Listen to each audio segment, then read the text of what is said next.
नमस्कार, स्वागत है आपका। आप देख रहे हैं सिंहासन। मैं हूं आपके साथ विवेक शांडिल्य। सिंहासन पर कौन बैठने जा रहा है ये तो तय हो गया, लेकिन अब ताजपोशी की तैयारी की जा रही है। पहले बात करेंगे जेडीयू और बीजेपी के बीच हुई आज की अहम बैठक की, जो केंद्रीय गृह मंत्री अमित शाह के आवास पर हुई। सूत्रों के हवाले से मिली जानकारी के मुताबिक बीजेपी और जेडीयू में स्पीकर पद और मंत्री पद को लेकर अभी बातचीत जारी है, जबकि अन्य सहयोगी दलों की सरकार में हिस्सेदारी तय हो चुकी है। बताया जा रहा है कि बीजेपी स्पीकर पद छोड़ना नहीं चाहती, जबकि जेडीयू चाहती है कि इस बार ये अहम पद उनके ही खाते में आए। इसे लेकर बैठकों का दौर जारी है। जेडीयू के सीनियर लीडर ललन सिंह और संजय झा बीती रात दिल्ली पहुंचे और इस मुद्दे पर बातचीत की। रविवार को भी उनकी शाह और बीजेपी अध्यक्ष जेपी नड्डा से बातचीत हुई थी। अब दूसरी खबर आरजेडी को लेकर है। बीते दिन आरजेडी विधायक दल की बैठक में, जिसमें आरजेडी सुप्रीमो लालू प्रसाद यादव भी शामिल हुए, बैठक में चर्चा के दौरान रोहिणी आचार्य को लेकर सवाल उठा। आरजेडी के नेताओं ने रोहिणी के मायके छोड़ने और तेजस्वी पर लगाए आरोपों पर सवाल उठाया। तभी इस मुद्दे पर काफी दिनों से चुप्पी साधे बैठे लालू यादव ने अपनी चुप्पी तोड़ी। लालू यादव ने एक लाइन में पार्टी नेताओं को जवाब देते हुए कहा कि ये परिवार का मामला है, परिवार के अंदर ही इसको सुलझा लिया जाएगा, किसी को अनावश्यक टिप्पणी करने की आवश्यकता नहीं है।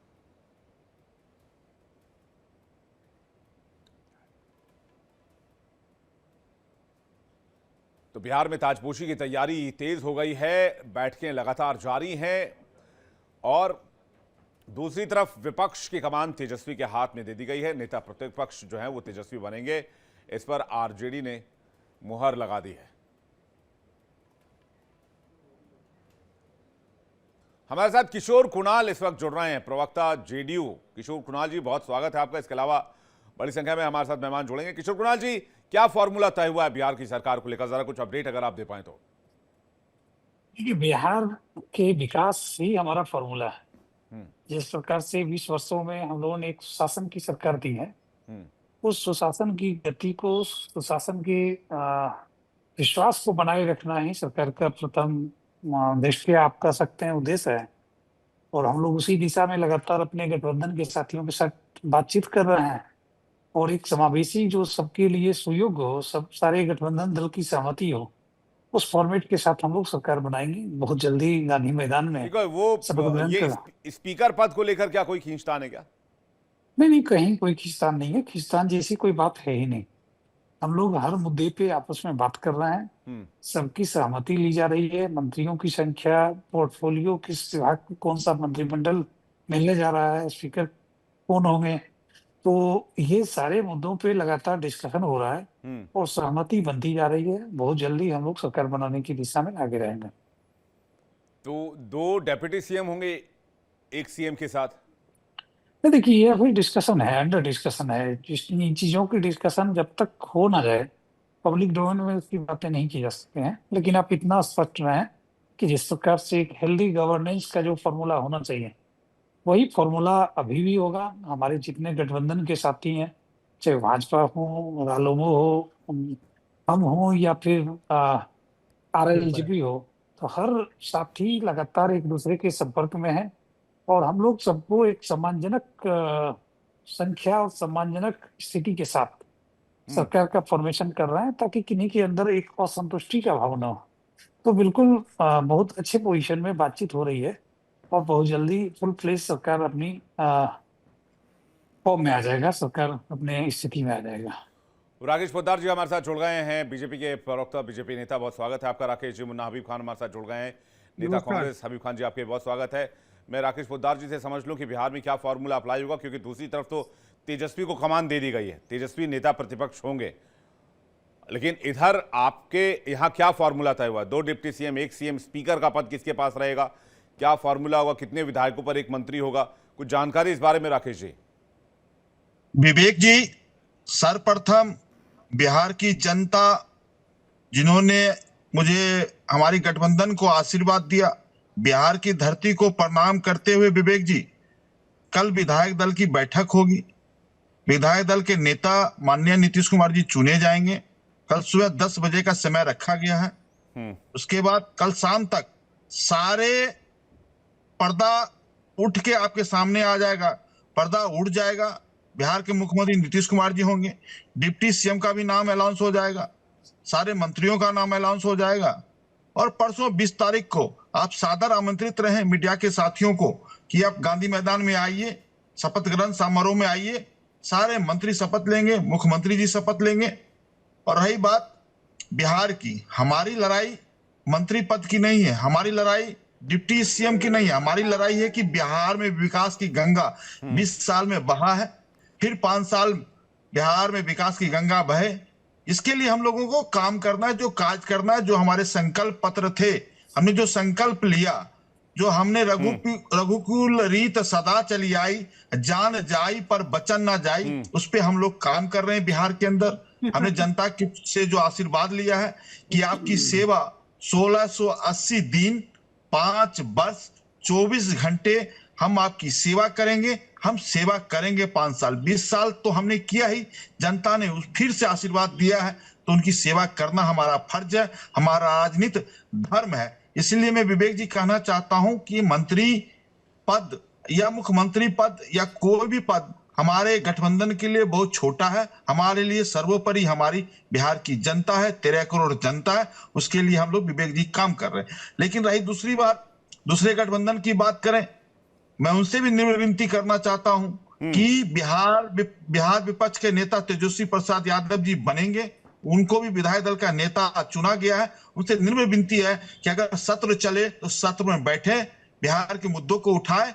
मैं उनसे निर्मल विनती करता हूं विदेश ना चले जाए, क्योंकि ये लोग विदेश चले जाते हैं जब सत्र चालू होता है, चाहे देश का सत्र चालू हो, तो राहुल गांधी जी विदेश चले जाते हैं। राहुल गांधी से विनती करना विवेक जी कि 1 दिसंबर से लोकसभा सत्र चालू है, राहुल गांधी जी विपक्ष के नेता है, आपकी गरिमा है, आप विपक्ष में बैठिएगा। उसी प्रकार तेजस्वी प्रसाद जी से निम्न विनती करना चाहता हूं कि बिहार में अगर सत्र चालू हो, माननीय मुख्यमंत्री नीतीश कुमार जी जब बिहार की बातों को उठाए तो उसमें सत्र में आप शामिल होना चाहिए। ऐसा नहीं कि आप विपक्ष के नेता बन गए हैं, तो आपको बधाई तो राकेश जी देवी नहीं किए हैं, ना तेजस्वी जी दिए हैं, ना राहुल जी दिए हैं। नहीं, हम विवेक जी तेजस्वी जी को बधाई दे रहे हैं। बिहार की जनता तो थोड़ी सी और आपको नहीं ना मिला है। देखिए, बिहार की जनता का आशीर्वाद हमारे पास है, बिहार की सेवा करना हमारा कर्तव्य है।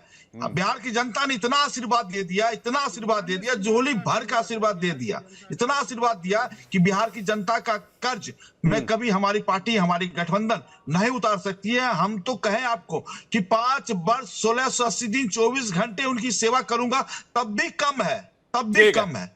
इसलिए विवेक जी, हमने उनकी सेवा करना हमारा कर्तव्य बनता है। लेकिन इस लोकतांत्रिक प्रक्रिया में कांग्रेस और आरजेडी को अभी भी भरोसा नहीं है।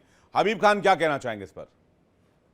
देखिए, बिहार की जनता का जो धन्यवाद बार बार हमारे प्रवक्ता, बीजेपी के प्रवक्ता जो कर रहे हैं, इन्हें तो ज्ञानेश कुमार का धन्यवाद अदा करना चाहिए। लीजिए, आप सोचिए विवेक जी, इतनी बहुमत के साथ जो सत्ता में आने वाली सरकार बीजेपी या जदयू है, लेकिन बिहार में कहीं जश्न नहीं मना।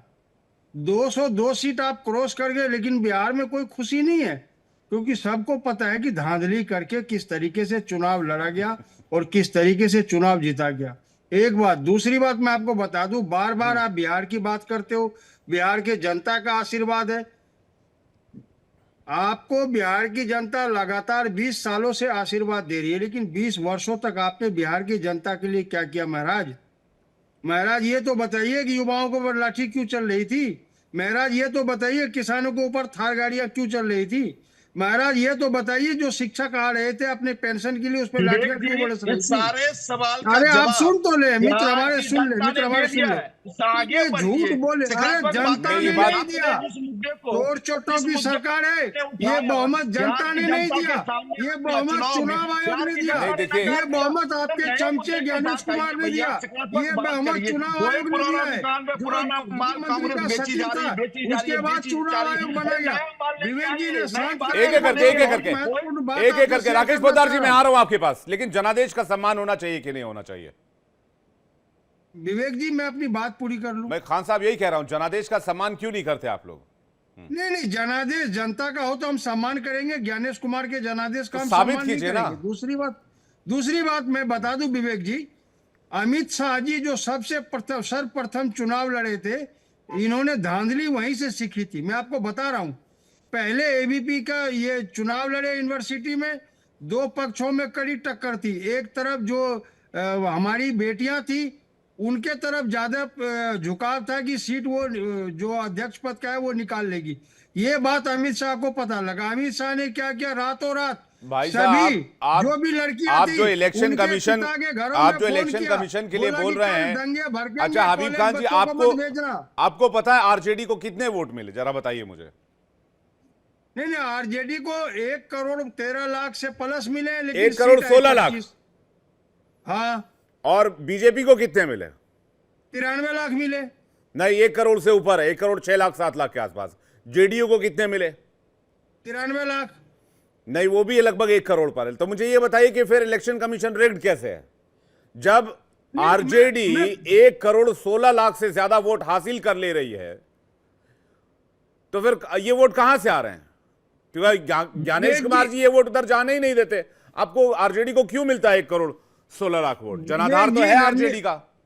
विवेक जी, रणनीति तो यही है, मैं कह तो रहा हूं। मतलब 1,16,00,000 वोट मिलने वाले के खाते में आ रही 25 सीट, तो अरे और आपके 93 लाख के वोट में आपको आ रहे 90 सीट। अरे लड़े भी तो 140 सीट है, ये 101 सीट लड़े। अगर बीजेपी 140 सीट लड़ती तो 28 करोड़ वोट होते। माफ कीजिएगा, 1,28,00,000 वोट होते, या 1,30,00,000 वोट होते। कॉन्टेस्ट ज्यादा किया ना खान साहब, क्लियर मैथमेटिक्स है।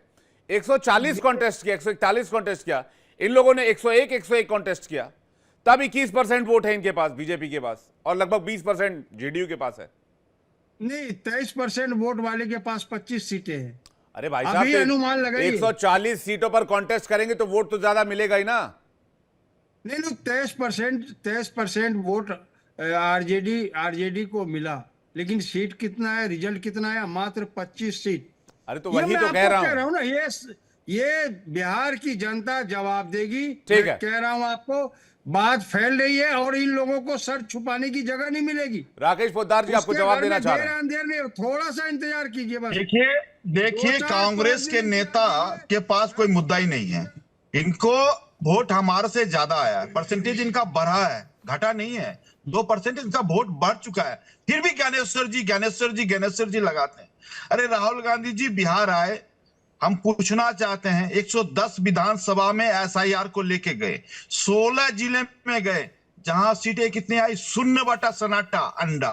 अरे भैया, जहां राहुल गांधी जी का पैर पड़ता है वहां सन्नाटा हो जाता है, तो कम से कम राजनीति कीजिए। हम तो कहते हैं सकारात्मक राजनीति कीजिए, कांग्रेस के नेताओं को मुद्दे लेके आइए। आप पुरानी दुकान पर पुराना माल बेचे जा रहे हैं।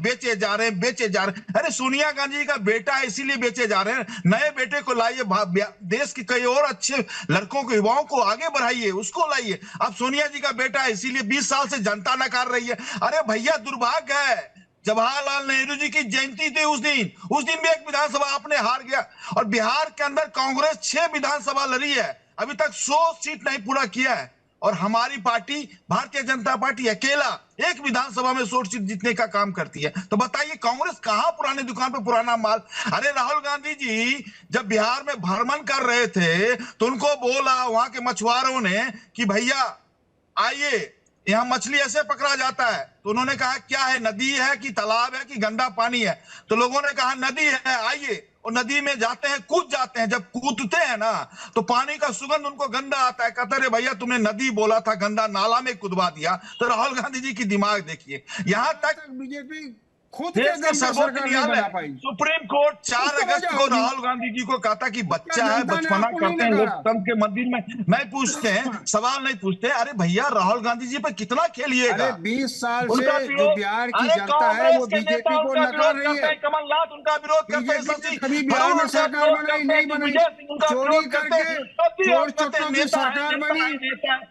जनता भी चोरी नेता नहीं करके मान रही, चोर चक्कों कांग्रेस की पार्टी भी सरकार नेता बनी, नहीं मान रही है। आप चोर कौन सी चक्कों की सरकार बनी, बिहार में करना चोरी चाहते हैं, किया देश के गया। अंदर करना ज्ञानेश चाहते कुमार हैं, को आदेश दिया नकारात्मक बातें गया नहीं करनी, कि सारे नकारात्मक विधानसभा में फैलाओ, आप चोरी सदन में करें, बैठना सारे नहीं, विधानसभा मुद्दों में को आप नहीं चोरी उठाना, करके सिर्फ बीजेपी कांपे। अरे देश के के अंदर कैंडिडेट को कुछ अच्छी जिताए, बातों को जदयू को लेके आइए कैंडिडेट मेरे को भाई जिताए, कांग्रेस के नेता। चिराग पासवान अरे के 20 कैंडिडेट साल को से जिताए। जनता नकार रही ये है चोरी उनको, बिहार खुलेआम की जनता धड़ल्ले उनको तौर नकार पे रही है। की गई है। कोई पुराना ये वोट चोरी का काम चुनाव देते आयोग हैं। ज्ञानेश कुमार के द्वारा किया गया है और ये बिहार की जनता बर्दाश्त नहीं करेगी। एक एक करके एक एक करके एक एक करके सर एक एक करके इकबाल अहमद जी हमारे साथ जुड़ गए हैं जी एक एक करके जवाब देने के एक एक करके एक एक करके देखिए ये एलिगेशन पिछले कई चुनाव से कांग्रेस पार्टी एलिगेशन पिछले कई चुनाव से लगा रही है कि इलेक्शन कमीशन जो है वो निष्पक्ष नहीं है, लेकिन आपका ये आरोप न सिर्फ अदालत में बल्कि जनता के बीच भी काम नहीं कर रहा है। खान साहब, इस बात को समझना होगा।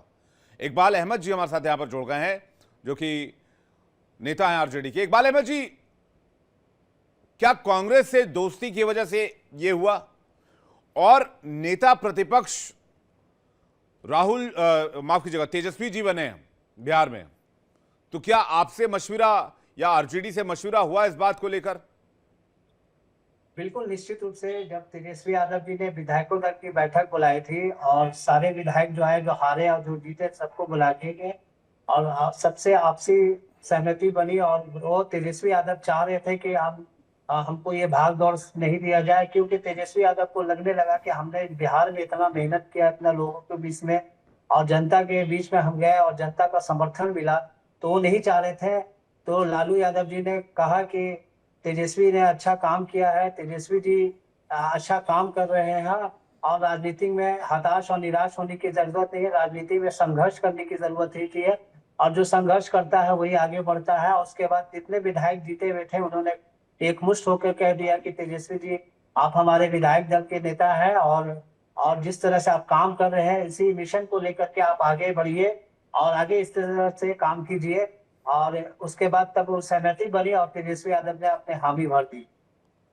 और रहा सवाल आप कांग्रेस का बात कर रहे हैं, देखिए हम लोग ने इस तरह का सोचा नहीं था और इस तरह की देखिए कांग्रेस जो है राहुल गांधी के बारे में बता रहे थे कि पानी में कूद गए और पानी महक रहा था, अरे यार क्या कर दिएगा। तो एक्चुअली होता है क्या है कि जो संघर्ष करता है उसी को पता चलता है, लेकिन राहुल गांधी को भी देखना चाहते हैं कि जिस तरह से आदमी सब सामान उठाता है तो कैसे लगता है और बोरा उठाता है तो कैसा लगता है, पानी में जाता है तो कैसे होता है, पानी में मछली कैसे मारता है, तो कभी इस तरह का मिला नहीं। लेकिन राहुल गांधी को एक अपना ये था कि जब देखा ऐसा माहौल तो उस माहौल में उन्होंने कुदरत करके देखा और उसको समझने की कोशिश की कि संघर्ष कैसे होता है। बाकी देखिए आप एक चीज बोले कि जो भी नेता का लड़का जो भी बनता है वो उसको संघर्ष नहीं पता है, वो उसकी जो पढ़ाई होती है हाई लेवल की होती है, बाहर में रहते हैं, लेकिन जो ग्राउंड लेवल पर है जो भी है, जैसे ये जेडीयू के प्रवक्ता जो बैठे हुए हैं ये सब हम लोग जो है ग्राउंड लेवल के आदमी, हम लोग ग्राउंड लेवल को जानते हैं कि ग्राउंड लेवल में क्या होता है, कैसे लोग भोजन की कैसे व्यवस्था होती है, कैसे लोग परेशान है, किस तरह से सो रहा है। कभी ऐसा नहीं कीजिएगा नहीं तो हम आपको विजुअल बना करके 30-30 सेकंड कर देंगे कि बिहार की स्थिति क्या है। देखिए इस पर बोलना बहुत आसान होता है, टीवी पर और सामने में कहना आसान होता है, लेकिन धरातल पर आइएगा तो बहुत कुछ है देखने को। लेकिन अरे भाई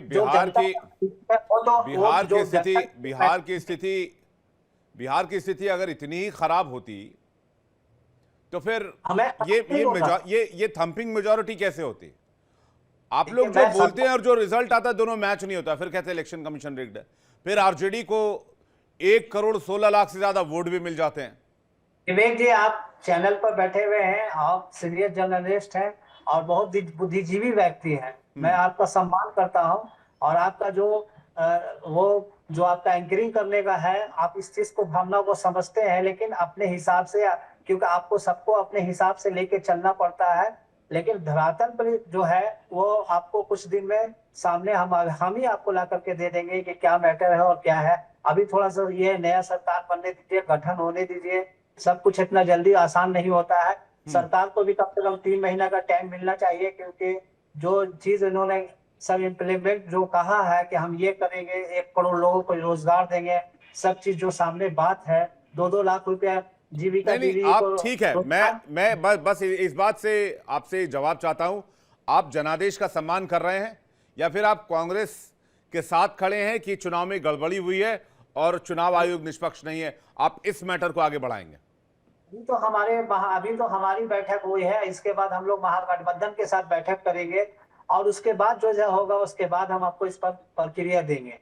जी, किशोर कुणाल जी कुछ कहना चाह रहे हैं उसके बाद राकेश जी और आपके पास और हबीब खान आपके पास आ रहा देखिए, हूं। मैं कांग्रेस के प्रवक्ता खान साहब के बारे में बोलना चाहता हूँ।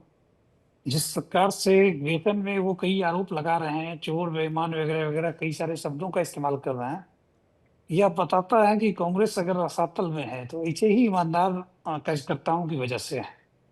जब जब चुनाव का रिजल्ट आया है, और मैं बता दूं विवेक जी, आप समझ सकते हैं कि 13 सीट पे महागठबंधन ने फ्रेंडली फाइट किया, और आपको जानकर आश्चर्य होगा कि उस 13 सीट पे इन्हें 100% स्ट्राइक रेट मिला हारने का। हारे ये 13 सीट पे लगा कंटिन्यूअस, एक भी सीट जीत नहीं सके। जिस कांग्रेस का 19 विधायक से घट के 4 विधायक पे आ गया हो, 6 विधायक पे आ गया हो, वो कांग्रेस का इतना बड़ा तेवर, without any logic, without any calculation, ये कहते हैं कि वोट चोरी हो गई। अरे भाई, वोट कैसे चोरी हो गया? चोरी तो आपने किया था 2005 में, जब बिहार के विधायकों को सड़क पर पैदल करके विधानसभा को भंग कर दिया था। वोट चोरी तो उस वक्त हुआ था जब आपने बिहार की आत्मा को चोटिल किया था। बिहार के लोगों ने अपने मत का प्रयोग करते हुए बिहार के नए नीति निर्धारक को चुना है, और इन्होंने इन मतों का अपमान करते हुए इसे चोरी, बेईमानी और पता नहीं कि क्या-क्या विशेषण का यूज़ कर रहे हैं। यह बताता है कि कांग्रेस आज भी आत्मचिंतन, आत्ममंथन के मिजाज में नहीं है, मूड में नहीं है, और अगर इनकी यही दशा और दिशा रही तो अभी तो 6 सीट है, अगले चुनाव में आप शून्य पे भी आउट होंगे। क्योंकि आपको अगर दिल्ली का चुनाव लड़ना होता है तो ट्रम्प की याद आती है, और बिहार का चुनाव लड़ना होता है तो आपको ज्ञानेश जी की याद आती है। कभी आप बिहार के गरीब मजलूम के बारे में बात करते, आप कभी बिहार की पॉलिसीज़ पे बात करते, कभी आप बिहार के सरकार द्वारा किए गए कार्यों का मूल्यांकन करते, तो शायद आपकी स्थिति कुछ अलग हो सकती थी, लेकिन नहीं, वैसा नहीं हो सकता है। क्योंकि आपको हवा-हवाई बात करने में महारत हासिल है। राजद के मित्र ने बहुत अच्छी बात कही है कि सरकार को मौका मिलना चाहिए, 3 महीने तक सरकार बात करे इस पे। जी, जी। मैं कह रहा हूं मूल समस्याओं से इधर कांग्रेस ने इन मुद्दों को तरजीह दी है पिछले कुछ 4-5 सालों में, चाहे वो ईवीएम रहा हो, वोट अधिकार यात्रा रहा हो। वो ये बताने की कोशिश कर रहे हैं ये पूरा फेडरल सिस्टम करप्ट हो चुका है, ये नहीं, संघीय नहीं, ढांचा। ये कहीं न कहीं अकाउंटेबिलिटी को शिफ्ट करने का प्रयास है। और और आत्म-अवलोकन का अभाव और है। वो मुद्दा पेनिट्रेट नहीं हो रहा है, वो मुद्दा पेनिट्रेट नहीं हो रहा है। लोग मुद्दे की बात कर रहे हैं, मुद्दे की राजनीति कर रहे हैं, मुद्दे पर वोट कर रहे हैं, लेकिन शायद जो मुद्दा विपक्ष उठाने की कोशिश कर रहा है वो पेनिट्रेशन में उतना नहीं जा पा रहा, लोगों को इतना समझ नहीं आ रहा। राकेश पोद्दार जी कुछ कहना चाह रहे हैं, उसके बाद हबीब खान आपके पास, इकबाल अहमद जी आपके पास आ रहा हूं। विवेक जी, मैं चुनाव उसी दिन जीत गया था जिस दिन राहुल गांधी जी ने बिहार में एसआईआर को लेकर घूमना शुरू किया। चुनाव में उसी दिन जीत गया था जब तेजस्वी प्रसाद यादव एसआईआर को निग्लेक्ट करते हुए अधिकार रैली लेके घूमे थे। चुनाव तो हम उसी दिन जीत गए थे, लेकिन इनके पास कोई मुद्दा ही नहीं था। चुनाव हम उसी दिन जीत गए थे जब इनके घोषणा पत्र में लालू प्रसाद यादव, राहुल गांधी, मल्लिकार्जुन खड़गे साहब का तस्वीर गाया था। चुनाव हम उसी दिन जीत गए थे, दयानिधि मारन को ले आए, स्टालिन को बिहार ले आए, मल्लिकार्जुन खड़गे साहब को ले आए जो राष्ट्रीय अध्यक्ष है, कहते बिहार छोटा मोटा राज्य है, बीरी प्रदेश से तुलना कर दी। चुनाव तो हम उसी दिन जीत गए थे जब छठ माँ को इन्होंने गाली दी, और हम छठ माँ के लिए मैं क्षमा प्रार्थी हूं कि हमारी धरती पे आकर राहुल गांधी जी ने ऐसे ऐसे बातों को बोला है। मैं प्रार्थना करना चाहता हूं, या देवी सर्वेतु शक्ति रूपेणस्ता नमस्तस्से नमस्तस्से नमस्तस्से नमो नमः। मैं उस माँ को प्रणाम करना चाहता हूं कि क्षमा करना राहुल गांधी जी को, कि राहुल गांधी जी बचपना है, बचपना करते हैं, इसलिए क्षमा कर देना है छठी माँ, उनके ऊपर सद्बुद्धि देना कि कम से कम माँ के बारे में तो सही बोले। रही बात चुनाव, तो हम उसी दिन जीत गए थे जब इनके घोषणा पत्र में बोला गया कि 2 करोड़ 80 लाख परिवारों को सरकारी नौकरी दिया जाएगा। नहीं, अगर भैया हो ही अभी नहीं हबीब सकता। खान ने कहा, इकबाल अहमद ने कहा कि अभी 3 महीने सरकार बनने दीजिए, उसके बाद हम मुद्दों पर घेरेंगे। हबीब खान ने कहा कि अभी आप 20 साल, अभी आप थोड़ा दिन इंतजार कर लीजिए, उसके बाद देखिए बिहार में क्या होता है। उनकी लाइन क्लियर है। विवेक जी 20 साल से तो घेर नहीं पाए, देश के अंदर 15 साल से तो घेर नहीं पाए, आप क्या ये घेरेंगे? हम तो कहते हैं मुद्दे लेके आइए, हम तो इनको सादर आमंत्रित करते हैं और कहते हैं कि राहुल गांधी जी, आप विपक्ष, सुनिए विवेक जी, विपक्ष इलेक्शन के के नेता नतीजों पर सवाल खड़े किए जाएंगे बिहार में, बार बार ये कहा जाएगा कि ये चुनाव निष्पक्ष नहीं था, ये सिलसिला चलेगा भी। आने वाले कई दिनों तक, कई महीनों तक, हो सकता है कुछ सालों तक, और इसे बाकी देखिए राज्यों से भी विवेक जी, कनेक्ट किया जाए। हो सकता है फिर ये विवेक जी, बंगाल से कनेक्ट होगा, फिर यूपी से कनेक्ट होगा। विवेक जी, एसआईआर का मुद्दा हो, चाहे वोट चोरी का मुद्दा हो, सुप्रीम कोर्ट भी गए, जनता की अदालत में कितनी बार गए, जनता नकार देती है। अरे जनता लोकतंत्र में सबसे बड़ा देवतुल्य कोई है तो देश की जनता है। अगर उन्होंने नकार दिया, उसके बाद मैं कहना चाहता हूं कांग्रेस और राष्ट्रीय जनता दल को, राहुल गांधी जी भी देश के विपक्ष के नेता हैं। सत्र चालू हो तो सत्र के अंदर विपक्ष की भूमिका निभाए राहुल गांधी जी, विदेश ना चले जाएं और तेजस्वी पॉलिटिक्स ना करें। हबीब खान कुछ कहना चाह रहा है, उसके बाद इकबाल अहमद जी आपके पास आ रहा हूं। हबीब खान जी, अरे विदेश राहुल गांधी जाते हैं, आपको बड़ा दर्द हो रहा है। देश में इकबाल अहमद जी एक सेकंड वेट कीजिए, आ रहा हूं मैं। इकबाल अहमद जी, पहले हबीब खान पूरा कर लें। आपको शर्म नहीं आ रही? तब तो आपको शर्म नहीं आ रही जब देश में घटनाएं घट रहे हो, दिल्ली में बम फट रहे हो और प्रधानमंत्री शूटिंग करा रहे हो विदेशों में, भूटान चले जाते, तब तो आपको शर्म नहीं आती है। आपको शर्म आनी चाहिए ना। बेशर्म लोग हो, शर्म नाम की चीज नहीं है। आपने देखा पाकिस्तान लाहौर तक पहुंचाने का काम किया। अरे कांग्रेस वाले क्या बोलिएगा, जब सत्र चालू हो तो नेता को बैठना चाहिए। और मनोरंजन के लिए विदेश जा रहे हैं, तब तो आपको शर्म नहीं आ रही। और छठी मैया की जहां तक बात कर रहे हो, तो देश ने देखा कि बहरूपिया ने किस तरीके से छठ घाट पे पानी जमाव करके, गंगा जल मंगवा करके ये इस तरह की पूजा मनवाने की कोशिश की। इस तरह की भाषा से क्या मिलेगा? मैं ये तो टेलीविजन पे डिबेट हो रहा ना हबीब खान जी, ये किसी प्राइवेट रूम में डिबेट तो हो नहीं रहा। और पीएम को गाली दे दे के आप लोगों ने बिहार में फिर 202 करवा दिया, 206 के करीब पहुंचा दिया, 2010 वाला रिजल्ट रिपीट करवा दिया। मैं कह रहा हूं कि आप लोग एक कंस्ट्रक्टिव विपक्ष की भूमिका में आइए ना, घेरिए सरकार को, लगाइए दम, जरूरी सवाल पूछिए, हम लोग भी साथ खड़े हैं। मैं जरूरी सवाल विवेक जी पूछता हूं। ये बहुत ही ईमानदार थे, तो चुनाव आयोग की जो प्रक्रिया होती है चुनने की, उसके बीच से सीजीआई को क्यों हटाया गया? ये जवाब दे। उसमें एलओपी है कि नहीं है? नहीं, एलओपी कौन है? सीजीआई को क्यों हटाया गया? एलओपी है कि नहीं? एलओपी का ये मतलब है, दो पक्ष जहां होंगे तो तीसरा पक्ष तो हार ही जाएगा ना। आपने सीजीआई को क्यों हटाया? आपकी नियत तो वही पता लग जाती कि आपकी नियत क्या थी, मंशा क्या थी। दूसरी बात, ये लोग चोर हैं, और जब कॉलेज के समय से चोरी करने की आदत है। मैंने पहले ही कहा कि अमित शाह जो पहला चुनाव लड़े, वहीं से आप लोग पिछले 10 साल से ईवीएम का, भाई साहब मैं देखिए, आपका जो भी मुद्दा है, जो भी लेना देना, मुझे उससे कोई मतलब नहीं। मैं कह रहा हूं पिछले 10 साल से ईवीएम का रोना गाना चल रहा है। कितना आपके पॉलिटिक्स को फायदा हो गया? मैं इकबाल अहमद जी से एक छोटा सा रिएक्शन ले लूं, समय सीमित है, जल्दी से। 10 साल से कंटिन्यूअसली डे बाय डे ये रोना गाना है, लेकिन ना इलेक्शंस रुके हैं, ना रिजल्ट रुके हैं। सरकारें भी बनी है, सरकारें भी चली हैं, विपक्ष की भी बनी है, इधर एनडीए की भी बनी है। एक्चुअली विवेक जी ये है कि देखिए यहाँ पर क्या है कि जो पार्टी पॉलिटिक्स में, एक तो शब्द का चयन सही होना चाहिए, और ऐसे लोग आए कि कुछ ऐसी बात को रखें ताकि समाज में एक अच्छा मैसेज जाना चाहिए। ये तर्क और वितर्क करने की जगह नहीं है। क्या इससे कोई आपका मनोबल हाई नहीं होगा? इससे कहीं ना कहीं आपका गिराफ गिरता है। दूसरी बात है कि अभी देखिए, अब तो संघर्ष करना है। जो जनता का जनादेश है उसको तो आप माने, आप इसको तो आप ही नहीं कर। अब इसके लिए रणनीति बनाना होगा, क्योंकि हम लोग राजनीति शिकार होते हैं, कभी कूटनीति की बात नहीं करते। कूटनीति क्या है, किस तरह से काम करना है, कैसा आइडियोलॉजी होना चाहिए, किस तरह से जनता के बीच में अपनी बात को रखें। तो संघर्ष तो संघर्ष जो करता है वही आगे बढ़ता है। सत्ता आना और जाना तो लगा ही रहता है, फिर तो आएगा, ये जाएगा। दूसरी बात है कि बार बार बोला जाता है कि 2005 से पहले क्या, कि अब 2005 से और 25 में बहुत फर्क है। जो बच्चा पैदा हुआ वो इंजीनियर बनने के लिए कगार पर खड़ा हुआ है, तब उस बात को खत्म किया जाए। अभी के माहौल में और अभी की चीज को देख करके इलेक्शन का रिजल्ट, ये आप ठीक कह रहे हैं कि भाई वक्त में बहुत अंतर है, लेकिन इलेक्शन के रिजल्ट का ये नतीजा बताता है कि जो मुद्दे आप लोगों ने उठाए उसको बहुत ज्यादा तरजीह मिली नहीं है। बाकी आप लोगों की सियासी लड़ाई, आप लोग इसको कैसे आगे बढ़ाते हैं वो आप लोगों पर डिपेंड करता है, और वो मैं आप लोगों पर छोड़ता हूं। डिबेट में हमारे साथ जुड़ने के लिए बहुत बहुत धन्यवाद। आप सभी का बहुत बहुत शुक्रिया, हमारे साथ कनेक्ट होने के लिए। दर्शकों आपको भी शुक्रिया।